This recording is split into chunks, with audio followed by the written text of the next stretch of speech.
dalam keadaan begini, saudara, kita masih lagi bertanya kepada pimpinan negara ataupun bahagian jabatan judisiari, jabatan kehakiman, kerana sekarang ni sudah pun masuk 20 hari katanya sejak Datuk Azalina mengumumkan tentang laporan siasatan terhadap Hakim Nazlan. Itu telah dihantar kepada Ketua Hakim.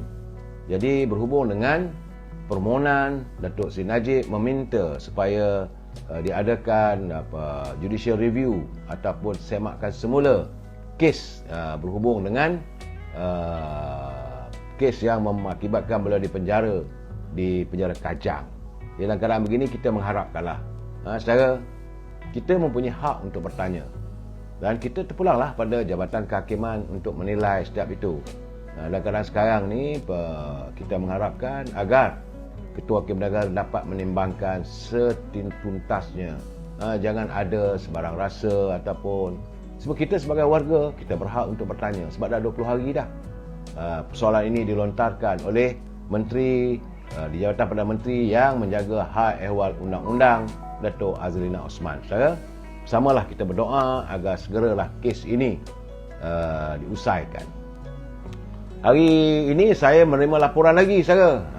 Nampaknya Suruhanjaya Pencegah Rasuah semakin bersemangat untuk menyelesaikan pelbagai isu-isu yang berhubung kait dengan aktiviti rasuah. Kerana Suruhanjaya Pencegah Rasuah Malaysia kabarnya telah pun menangkap 3 lelaki dan 1 wanita Melayu warga Malaysia, katanya pada 9 hari bulan. Baru ni, hari ni kalau 12 baru 3 hari lepas, saudara. Jadi menurut butir-butir yang disiarkan oleh Suruhanjaya Pencegah Rasuah, pertama sekali ini pegawai penyiasatnya ialah pegawai Muhammad Ashraf bin Mustafa. Orang yang kena tahan yang pertama katanya iaitu Syed Farid bin Syed Ahmad Al-Atas.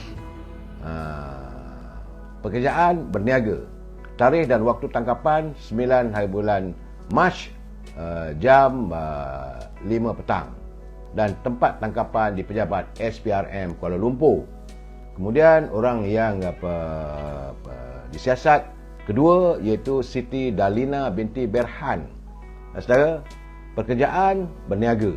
Tarikh waktu tangkapan waktu yang sama, hari yang sama di pejabat SPRM Kuala Lumpur. Begitu juga yang ketiga, Muhammad Rashidi bin Mat Said. Siap lengkaplah, saudara, dengan dia punya kad pengenalan dan sebagainya. Dan tarikh waktu tangkapan juga bersamaan.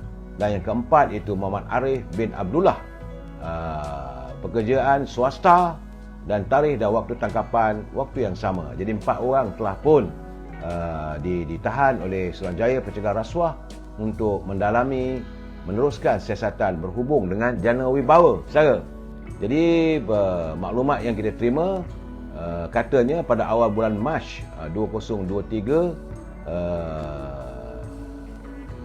Datuk Farid bin Syed Ahmad Al-Atas telah meminta dan menerima wang rasuah, katanya. Itu menurut tuduhan, saudara. Bagi saya, untuk saya nyatakan begini pun tak sesuai sebab ini masih dalam siasatan. Tapi adalah nama-nama tu yang ada di siasat, termasuklah Datuk Fakri Yassin bin Mahidin berhubung kes SPRM yang sedang disiasat. Dalam waktu yang sama, saudara, Suruhanjaya Pencegah Rasuah sedang mengesan dan memburu seorang lelaki, Datuk Roy, katanya, yang disyaki sebagai perancang utama kes rasuah melibatkan program Jana Wibawa. Jadi kita mengharapkan agar pihak SPRM dapat melunaskan siasatan ini secara segera agar tidaklah kita berandaian yang bukan-bukan, saudara. Cuma saya melihat sebelum ini, saudara, mereka yang berada dalam Parti Bersatu khususnya, apabila pimpinan mereka ditangkap ataupun ditahan maupun dibawa ke muka pengadilan, mereka mulalah mendesak, kononnya minta Tanzimuddin meletak jawatan dan sebagainya. Dan bagaimanapun kononnya ahli-ahli Bersatu tidak mengizinkan Tanzimuddin untuk meletak jawatan dan terus memegang jawatan sebagai Presiden Parti PBN. Jadi saya kata dalam keadaan begini, bila kena pada UMNO, anda mempertikaikan. Jadi bila kena pada anda, apa jadi?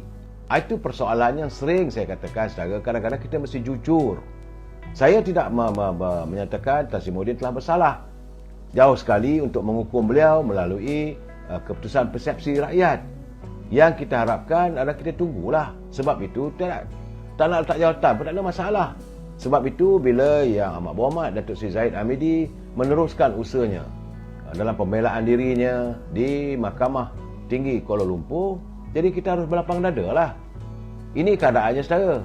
Sebab itu saya melihat ada teman kita Imam Melati, dia hantar kiriman, dia kata lihatlah kenyataan dari kalangan pemimpin Bersatu dan PAS hari-hari buat perhimpunan dan bangkitkan rakyat, kononnya untuk jatuhkan kerajaan. Kerajaan itu kerajaan perpaduan yang dipimpin oleh Sultan Ibrahim dengan pelbagai tuduhan. Kita dengar juga kenyataan Nazmin Ali, kononnya pemimpin yang korup, yang itu, yang ini dan macam-macam. Saya geling kepala saya. Bila kena pada diri anda, bila kena pada parti anda, rakan-rakan anda menunjal pada orang lain. Sedangkan kami, perangkat UMNO yang dituduh saban hari dulu sebelum pilihan raya yang ke-14 membawa kepada pilihan raya umum yang ke-15, dan mantan Perdana Presiden kita pun terpenjara sehingga saat ini. Tak ada pula kita nak menuduh bahawa ini adalah merupakan satu perancangan yang terancang, kononnya nak menjatuhkan pemimpin. Saya ketawa juga bila Tan Sri Muhyiddin mengatakan bahawa apa yang berlaku hari ini adalah kerana UMNO mahu menjatuhkan Parti Peribumi Bersatu, sebab itulah pemimpin mereka diseret ke muka pengadilan. Saya nak jelaskan, kehadiran Parti Peribumi Bersatu tu bukankah nak bunuh UMNO? Sebab itu saya katakan, anda buat pada kami boleh. Tapi bila anda yang menghadapi suasana begitu, anda menuduh yang bukan-bukan pada kita. Seolah UMNO nak membunuh. Memang kita nak melawan, kita nak menentang PBM ni. Kita secara gentleman, secara anak jantan, lawan satu sama satu. Saudara Abdul Ghani Hussein, dia kata berlakon itu. Saya tidak mahu membuat sesuatu hujahan yang bersikapnya menjatuhkan hukuman. Tetapi saya mahu warga Bersatu, warga daripada Perikatan Nasional, saudara, harus berlapang dada dan terima keadaan. Apakah ini satu karma terpulang? Sebab itu saya lihat Ketua Perangan UMNO, dia geram lah bila tengok begitu. Dia kata apa punya sembang dah, dia kata. Sebelum ini Puak Bersatu kata pemimpin politik yang ada kes mahkamah kena letak jawatan. Mereka suruhlah pemimpin kita ni letak jawatan. Lepas tu bila Ketua Perangan Bersatu kena dakwa dan letak jawatan, Muhyiddin kata ini standard Bersatu. Tapi bila kena pada batang hidung dia, ahli-ahli kata tak payah. Ini secara politik, saudara. Dalam sekarang ni kononnya lah mereka mewujudkan gelombang Abah. Bagi saya kalau dicantumkan gelombang Abah jadi gelabah.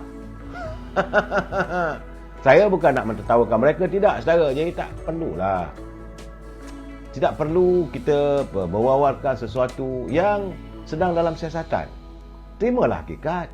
Saudara, saya tengok juga kenyataan dalam Tan Sri Muhyiddin dalam pertemuan dalam media sosial. Dia kata bahawa saya tak mungkinlah mampu untuk membayar denda. Kalau saya tak mampu membayar denda, maka saya akan dipenjarakan. Saya akan ditahan sepanjang perbicaraan ini. Sebab katanya dalam perbicaraan minggu lalu dia telah pun dikenakan ikat jamin 2 juta. Besok dia akan dihadapkan lagi di Mahkamah Shah Alam pula dengan tuduhan yang lain. Apakah tuduhan yang sama atau tuduhan yang berbeza terpulang. Presiden UMNO pun kena benda yang sama juga. Datuk Seri Zahid kena tuduhan lagi teruk, saudara, 87 tuduhan. Tapi kita hadapi dengan tenang. Kita mesti berhadapan dengan cara undang-undang. Tidaklah pula kita mengajak rakyat melakukan demonstrasi, melakukan unjuk rasa, kutuk kerajaan itu zalim, kerajaan ini zalim. Untuk apa? Jangan kita seret rakyat dalam masalah yang anda hadapi. Selalu saya katakan, tangan yang mencincang, bahulah yang memikul. Kiranya saya cuma mengharapkan agar warga kita tidaklah mentertawakan atau bersorak gembira atas masalah ataupun musibah yang mereka hadapi. Itu saja, saudara. Jangan sesekali kita ketawakan, tak payah. Kita tunggu, kita dengar. Dan saya berharaplah warga kita jangan melakukan hukuman bercorak persepsi. Inilah yang dialami oleh warga UMNO. Pemimpinnya bila kena saja dakwa, dah orang jatuh hukum. Jadi bagaimana sekarang? Bagaimana sekarang, saudara? Apakah anda boleh menghentikan rakyat untuk menjatuhkan hukuman secara persepsi. Ini yang selalu saya katakan karma. Dan kita tak boleh. Allah SWT pun tidak suka melihat kita mentertawakan kejatuhan orang. Soal dia, dosanya, segala permasalahan yang dilakukan itu musibah yang dialami oleh mereka terpulang pada mereka. Jangan kita pula tokok tambah. Kalau saya tak mahu benda ini berlaku pada pimpinan parti-parti bukan UMNO, saya juga mengharap juga bahawa warga jangan tertawakan pada pimpinan UMNO.